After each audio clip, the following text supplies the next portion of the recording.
Hi, this is Michael Williams, and in this tutorial I'm going to be showing you everything you need to know about the Name and Contact subtabs in the Flights tab of POCO 5. The basic identification information and contact information for every person traveling will be located in the Name and Contact subtabs right here. And before I walk you through each one of these fields, I'm actually going to jump back to the People tab for a second to show you something. The quickest way to create a new flight for any person that you've already entered in the People tab is actually right here. It's this plus button next to the Flights portal in the People tab. By clicking on this button, POCO will create a new flight in the Flights tab, put that person's name in, and all of their contact information as well. It's a really handy way to get started quickly with a new flight. That said, if you want to hand enter a flight, let me show you how to do that right now. Switching back to my sample record here, you're going to notice that the first field here is a large field with a number in it. That's your TA number, or travel authorization number.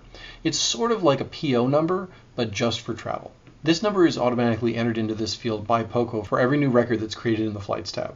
If you want to use your own numbers instead of the ones that POCO put in here, that's perfectly fine. You can absolutely do that. Just go ahead and type your number over that number. The next field is the full name field, and this is the field where you're going to obviously enter the full name of this person, but it's really helpful to use the pull down right here if you're hand entering information to make sure that you're not missing a middle initial or misspelling it by mistake. Once that's entered, the purpose field is next, and here you're going to select the general purpose of that travel, whether they're traveling to a location or returning home, or you can also edit this list and add your own reasons. The confirmation number should be the number that your travel agent gave you as part of the internal flight record with the airlines.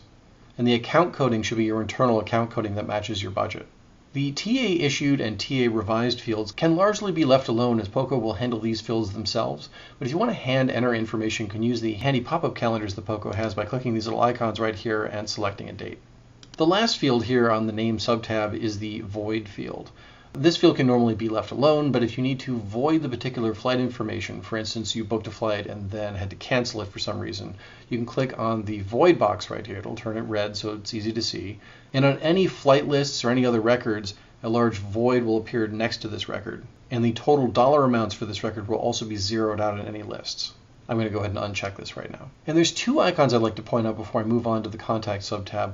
One here is the Related Record icon, and by clicking on this icon, as with any other part of POCO, it will take you back to the original master record for this person.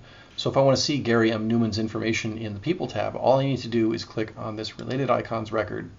It'll take me directly there.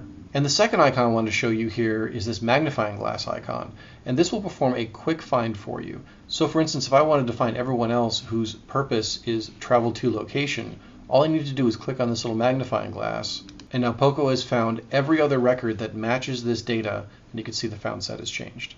The Contact subtab contains the address, email, date of birth, and frequent flyer numbers for this particular person. But you should note that the address, phone, email, and date of birth information is all read-only. This is to ensure you don't accidentally make any mistakes to this record, because that data actually belongs to the People tab. The only information here that you can type in is the frequent flyer number, and this is as a convenience so that if you need to enter in new frequent flyer information while you're in the Flights tab, you have the ability to do so. And there's a couple icons to note here, the first one of which is the Google Maps icon. If you just click this little pin icon right here, and this is true of anywhere else in POCO, you can always get a Google map of the address you're looking at. And of course, by clicking on the email icon, you can send an email to this email address. And up here in the top right corner, in this top area right here, you'll notice that even though we're looking at the Contact subtab, some of the primary information from the Name tab is actually over here at the very top for your reference. It contains the TA number, the person's name, their position, and an icon to get back to their related record in the People tab. Well, that about covers it for the Name and Contact subtabs of the Flights tab in POCO 5. Be sure to hit us up on both our Facebook and our Twitter feeds. We would love to hear what you think of the product. Thanks again, and we really hope that you enjoy using POCO 5.